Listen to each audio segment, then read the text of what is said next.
High বন্ধুরা, কেমন আছো? তোমরা নিশ্চয়ই ভালো আছো, আমিও খুব ভালো আছি। দেখো আজকে শীতের রাতে চলে এসেছি একটা দারুণ একটা রেসিপি নিয়ে।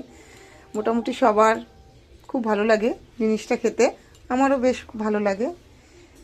নিয়ে এসেছি আজকে গোবিন্দভোগের খিচুড়ি করব, ভাবলাম তোমাদের সাথে একটু শেয়ার করি। দেখো কড়াই কিন্তু গরম হয়ে গেছে,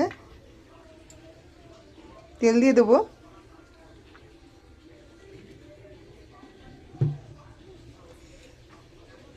তেলটা কিন্তু গরম হয়ে গেলে আমি ফুলকপি আলু ভাজবো। তার আগে দিয়ে দেবো সোমবারে সাদা গোটা জিরা আর গোটা শুকনো লঙ্কা।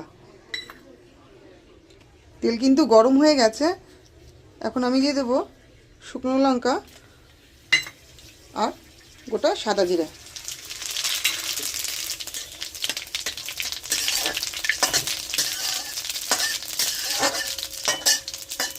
জিরা গোটা জিরা কিন্তু ভাজা হয়ে গেছে, এখন আমি আলু দিয়ে দেবো।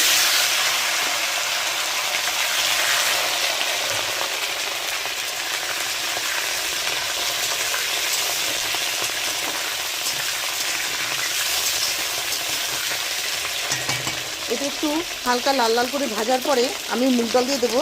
তার আগে দিয়ে দেবো একটু লবণ আর একটু ভালো মতো নেড়ে নেব।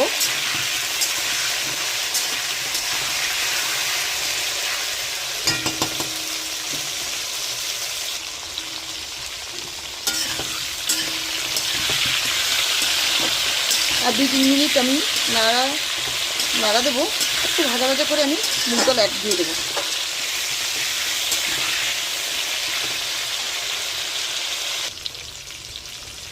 দেখো ফুলকপি আর আলু কিন্তু আমি একটু হালকা লাল লাল করে ভেজে নিয়েছি। এখন আমি মুগ ডালগুলো দিয়ে দেবো কড়াইতে। এবার মুগ ডালগুলো জানি না পুড়ে যায়, ভালো মতন ভাজতে হবে।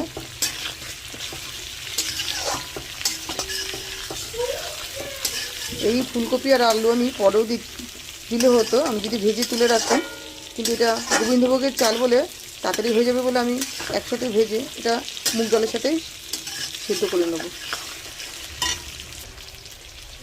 আলু ফুলকপি কিন্তু আমি দিতে দেখিনি কাউকে, কেননা ভোগের প্রসাদে গোবিন্দভোগ দিয়ে আর মুগ ডাল দিয়ে কিন্তু করে।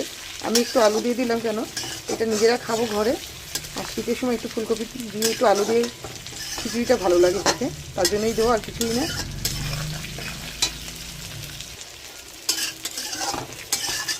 মুগ ডাল কিন্তু